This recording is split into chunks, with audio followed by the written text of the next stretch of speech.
We've been talking a lot about Psalm 78 today at Lakewoods Drive. We're going to talk about it some more here this afternoon, and we're not going to get it all covered. Psalm 78, I believe, is the third longest psalm in the entire book.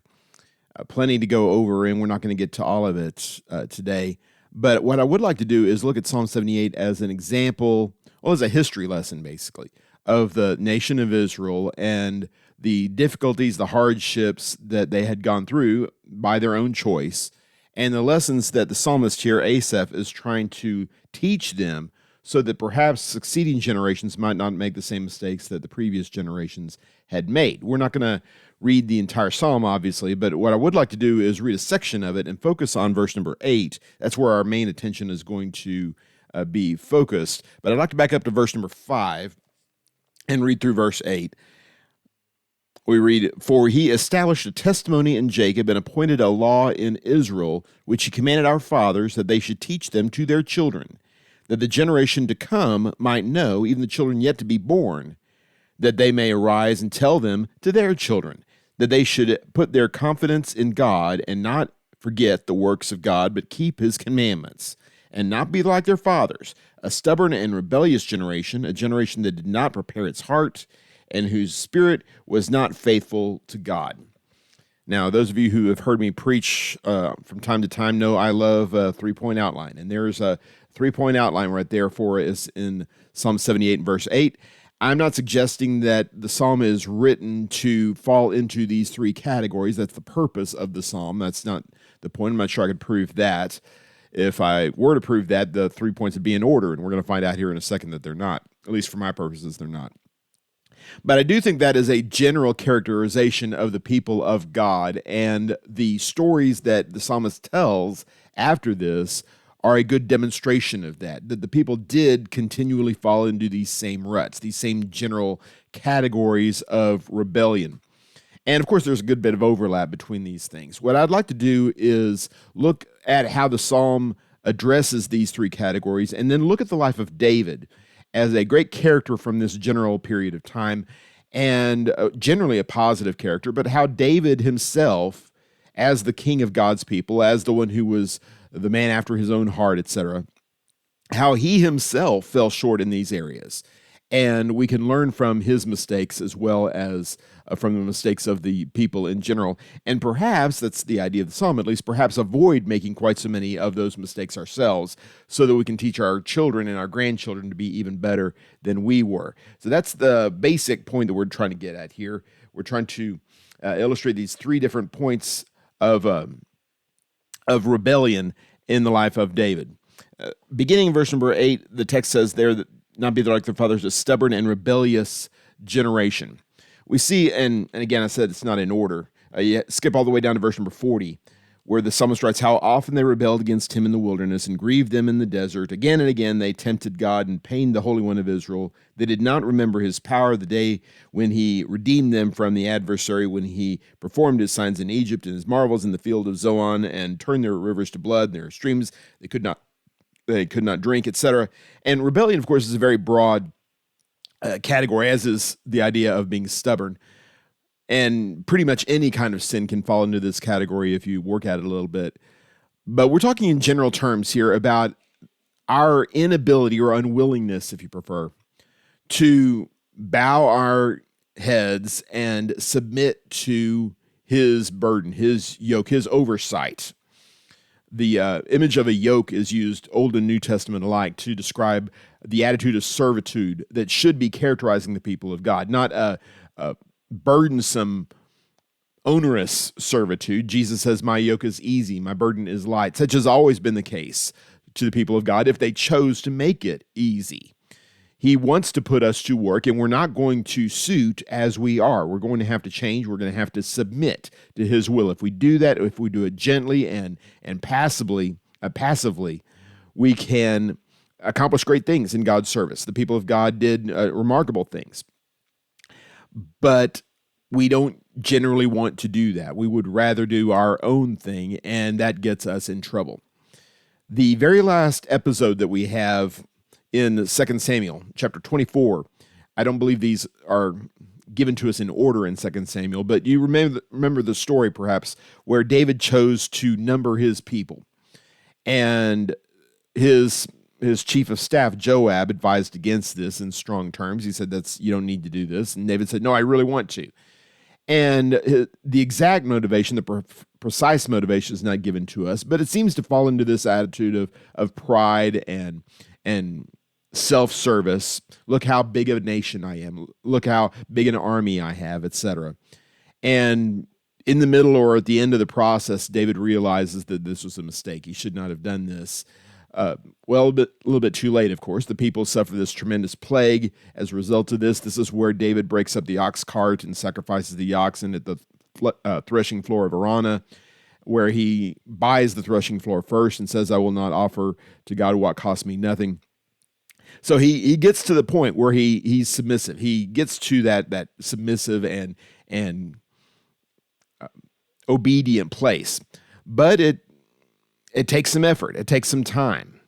It takes some chastening, frankly. And such is the case with us. We need to avoid this example. And the word example, usually we use that in a positive sense, but the Bible uses it both ways. 1 Corinthians chapter 10 is a good example of this, how the example of the saints in the Old Testament is a negative example. And many, if not most, of the examples that we see in the Old Testament are negative examples. Jesus, of course, is a positive example, the ultimate positive example. 1 Peter chapter 2 describes that, how he's the one that we walk in his steps, the one who knew no sin nor was any deceit found in his mouth. We're not going to find that kind of character in everyday, ordinary humans. We're not even going to find that character in David, although David was a great man in many ways. David was stubborn. David was rebellious, and he paid the penalty for that. This is not the only occasion, but it's one occasion at least where his pride got in the way. Backing up verse number 8, the text says there that the generation did not prepare its heart. I find that to be an interesting kind of expression there. It reminds me a little bit of working in my grandparents' garden and plowing the soil first, preparing the soil, getting it ready for the seed that was going to go in there, or the chunks of potato, whatever it happened to be that we were going to be planting on that given day. You don't just throw stuff out in the field and be done with it, at least not generally. That's not how we did it at the Hammond's place. You had to prepare the soil. And such is the case oftentimes with our hearts. We need to prepare our heart to accomplish things in his service. Maybe it's kind of like the rocky soil that Jesus talks about in the Sermon on the Mount. This soil that's ready to receive. There's nothing wrong with the soil. The soil's great. The soil's willing to give all the attention to the seed, but it hasn't been prepared. There's still rocks there. It is ultimately an unforgiving environment. And with a little bit of preparation, with a little bit of work, well, maybe a lot of work, the soil could have been more effective than it is. I don't think that's the point of the parable there, but for our purposes here, we have the opportunity to prepare our hearts, to set ourselves up for success, basically. I'm calling it here making a plan for faith. And maybe the once saved, always saved philosophy is part of this, I don't know, but there is a very instant kind of philosophy that attaches itself to salvation sometimes. If we can just pray the prayer or even be baptized, whatever, we can just kind of wave the magic wand and all of a sudden our problems are gone and now we're good to go. Well, to a certain degree, yes. If we do it right, at least, if we do it God's way. But if we do not make any kind of preparations, if we don't set up any kind of plan, a Bible study plan, a worship plan, a service plan, a purity plan, if we don't put anything in motion to put ourselves on a path to success, generally we won't get to success. That's just kind of the natural way of things. Back to the Psalm in verse number 54. So he brought them to his holy land, to this hill country, which his right hand has gained. He also drove out the nations before them and appointed them for an inheritance by measurement and made the tribes of Israel dwell in their tents. Yet they tempted and rebelled against the Most High God and did not keep his testimonies, but turned back and acted treacherously like their fathers. They turned aside like a treacherous bow. They provoked him with their high places and aroused his jealousy with their graven images. Going through verse number 38 there. The 58 rather. When God heard, verse number 59, he was filled with wrath and greatly abhorred Israel, so that he abandoned the dwelling place at Shiloh, the tent which he had pitched among men, and gave up his strength to captivity and his glory into the hand of the adversary. Going through verse number 61 there. The workings of the people in the land of Israel is a very interesting study. Everything seems on a path to success, you might say, in the wilderness. The people are given the law, they're given the tabernacle, and they are ultimately, in the days of Joshua, taken into the land and given the land, sometimes with hardly any effort at all on their part, sometimes with great effort. And basically Joshua hands it over to him and says, here you are. You've got the land now. God has given you the land. Now do the best you can with it. And they are set up for success. There's a great many commandments with regard to the priesthood and the tabernacle and the cities of refuge. And there are a variety of plans that are put in place. But the people don't want to stick to the plans. They want to go in their own way. They don't make any kind of preparation, it seems, for keeping the ball rolling, you might say. A generation arose that knew not Joshua, the text says in the beginning of the book of Judges. And by knew not Joshua, it's not just they never heard of Joshua, never seen Joshua, never met Joshua, but rather didn't know his ways. They did not make a plan to follow after their current leader, whoever he happened to be, their tribal leaders, I suppose, in the same way that they made a plan to follow after Joshua and after Moses before them. And since they're kind of left on their own, they make a mess of things. Now, they could have gone to the tabernacle on a regular basis. They could have made a habit of worshiping at the tabernacle. They did not, apparently, at least a lot of them did not. The high places that they inherited from the land, from the inhabitants, the indigenous peoples of the lands, they just kind of co-opted those high places and turned them into shrines for Jehovah, or maybe even became idolaters entirely. They decided to kind of make things up as they go. And you can't serve God that way. You have to have some kind of specific plan. I thought of the Amnon incident and the subsequent problems that he had with Absalom, that David had with Absalom, beginning in 2 Samuel chapter 13.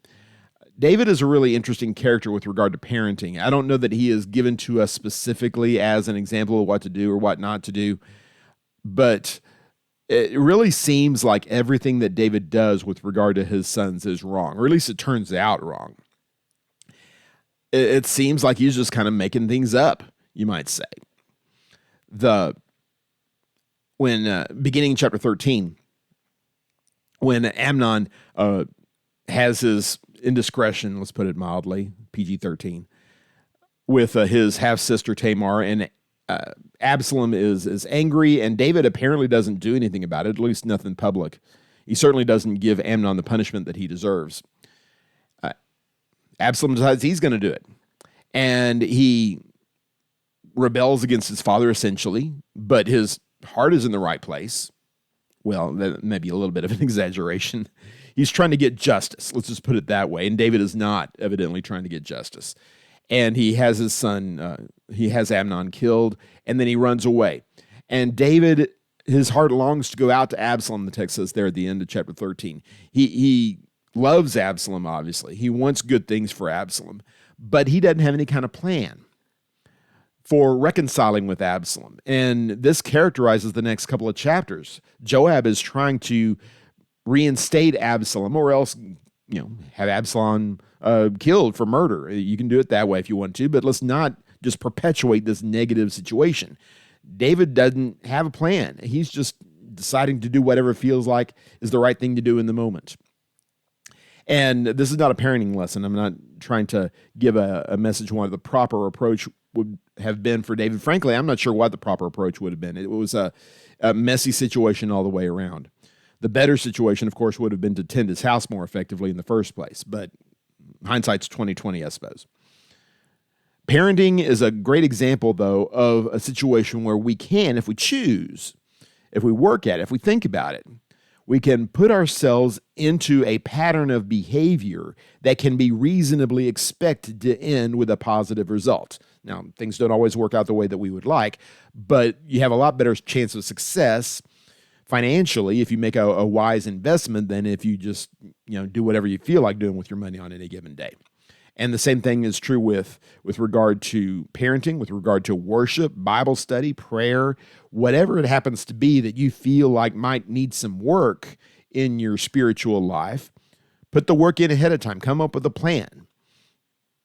The famous Abraham Lincoln quote comes to mind. If he had 6 hours to chop down a tree, he'd spend 5 hours sharpening his axe. I think that might be a little bit of an overstatement, but nevertheless, the value of preparation is real, and we need to appreciate that. Prepare your heart for service. Don't just do whatever feels like the right thing to do in the moment. Ask for help. Ask parents. Ask elders. Find a way that can be reasonably expected to result in success, and then go in that way and persist in that way. And good results are a lot more likely to happen. Maybe you can avoid the kind of disaster that we see in the nation of Israel, the kind of disaster that we see in David's family. We have a third phrase given to us in verse number 8. The text says, and whose spirit was not faithful to God. Faithful is obviously derived from the idea of faith. Faithfulness is not the same thing as faith. Generally, when faithfulness is described, it's talking about being true to something, being regular, being loyal. And if we have faith in God, then that implies that we will be faithful to Him. That makes sense. It's the way it should work anyway. But an unfaithful spirit is one that does not rely on God completely and utterly and consistently. An unfaithful spirit is one that trusts in God when it's convenient to trust in God, or when it's beneficial to trust in God, and maybe not in other places. And that is very much the story of the nation of Israel. Israel was constantly, the time of Judges is probably the best example of this, leaning on the Lord when they absolutely needed a break, when they needed some help, and God was there for them. And God raised up a judge, He raised up a leader, and there was victory, and everybody celebrated. And then time passed, and they went back to their old habits, because they were habits, and they had not been replaced with new habits. This unfaithful spirit was never really fixed. Their circumstances were fixed. Their leadership was fixed. Their short-term morality maybe was fixed. But there was never any address to the real problem that was going on. The problem is not that they messed up in some particular situation. The problem was that they did not trust in God. They did not really lean on the Lord at all times. Look at verse number 17 and following in Psalm 78. Yet they still continued to sin against Him, to rebel against the Most High in the desert. And in their hand they put God to the test by asking food according to their desire. Then they spoke against God and said, can God prepare a table in the wilderness? Behold, He struck the rocks, and the waters gushed out, and the streams were overflowing. Can He give bread also? Will He provide meat for His people? Now, you remember the story of the manna, and we've talked about that a good bit today at Lakewoods Drive. If you are starving to death and God gave you food, that would seem to be an opportunity for celebration, an opportunity for thanksgiving, for renewed faith, etc. But many times, the blessings that come from God are only an opportunity for us to complain about the blessings that He hasn't given us, or the quality of those blessings, etc. Manna did not completely and totally suit. They were used to eating other things. They wanted to eat other things. And God specified to them, in especially Deuteronomy 8, verse 3, other passages also, that God's plan was not just to keep them fed, it was to build their faith, to help them realize that God was going to be there for them every single day, every single year, if they would be there for Him. And instead of seeing Him as the ultimate provider, they saw Him as almost an impediment sometimes to what they actually wanted, what they were trying to accomplish in their life. And so if God was willing to give them manna, that's great, and they're glad to eat the manna. But hey, you know what? While we're on the subject of food, how about some meat? And they're almost tempting God, it seems like, the way that it's described here. Is He able to prepare a table in the wilderness, etc.? This is one of the great tricks, I think, to serving Jesus Christ in this life, serving God in this life. being willing to accept what God offers, being willing to value what God values for us. See, there are certain things, 1 John chapter 2, verse 16 calls it the lust of the flesh, the lust of the eye, the pride of life. These things that we value in this life. And we are hoping that God will cater to those needs, those perceived needs. He's going to fill those baskets for us. And God oftentimes does not do that. In fact, he'll sometimes deliberately avoid doing that. He will instead say, no, I'm going to give you manna. I'm going to help you survive. I'm going to get you by and teach you to trust in me. And the idea is, hopefully at least, that by trusting in him, we come to value the things that he values, and the lust of the flesh, the lust of the eye, the pride of life, they don't appeal to us anymore in the way that they once did, in the way that they appeal to people out there in the world. That's the idea. Now, if we have an unfaithful spirit, we'd never get to that point. We never get to the point where we truly value the things that he values. We always have that nagging craving in the back of our mind for something else, something better, something different, something fun, something worldly, something sinful, oftentimes, deliberately sinful. And such was the case with David, of course, in perhaps the most famous or infamous incident in David's life. In chapter 11 and 12, David's problems with Bathsheba come up. I was going to say falls in love. That might be a charitable way of putting it. He lusts over a woman in his neighborhood who is already married to one of his great warriors. You know the story. He winds up committing adultery, committing murder, etc. And it all basically boils down to this idea of being content with what God has given. David has virtually everything. In fact, you could argue that he does have everything except for Bathsheba. Well, now I want Bathsheba. How many times is that our story? God has blessed and blessed and blessed again. He's the giver of every good and perfect gift, James tells us, James chapter 1. But that's not enough. We want this specific thing, and if God is not willing to give us that thing, then we are going to go off on our own and get it for ourselves. I keep coming back to James 4, verse 6, where he gives a greater grace. What an amazing phrase that is. The blessing that God is trying to give us is better than what we are trying to give ourselves.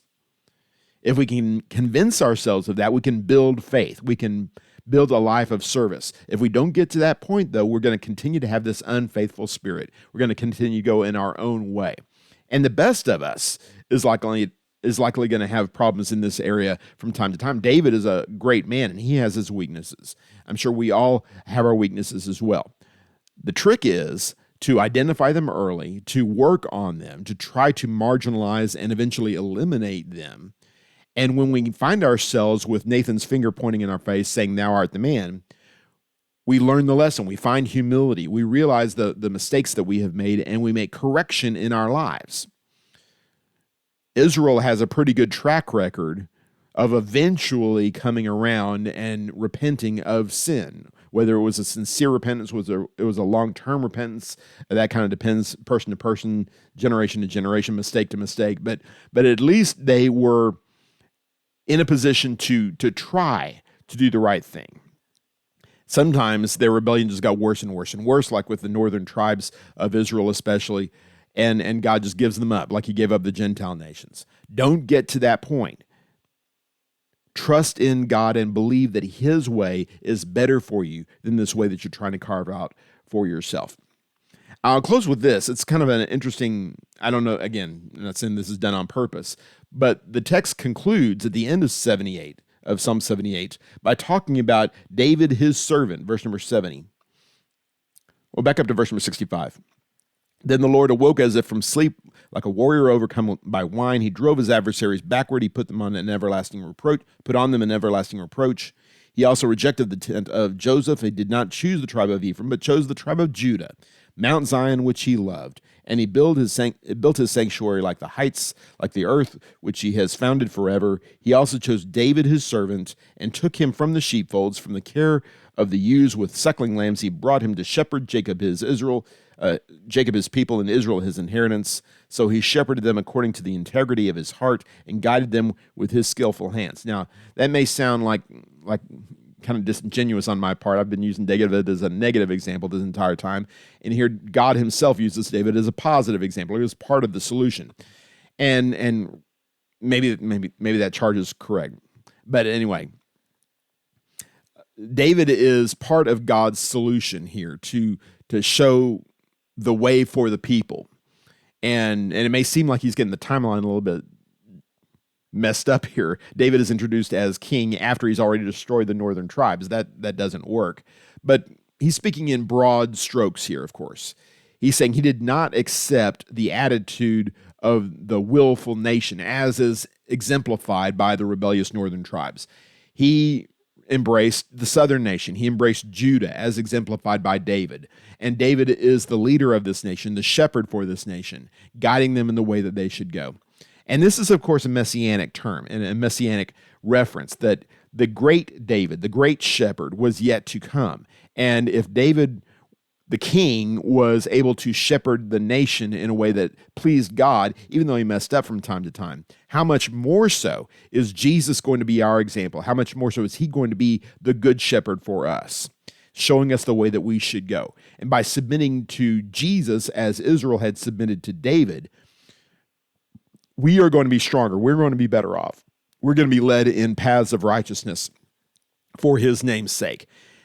That is our task. That is, if it was the key to success for the nation to stay true to David, how much more so is it the secret to our success that we stay true to the spiritual David, that we stay true to Jesus?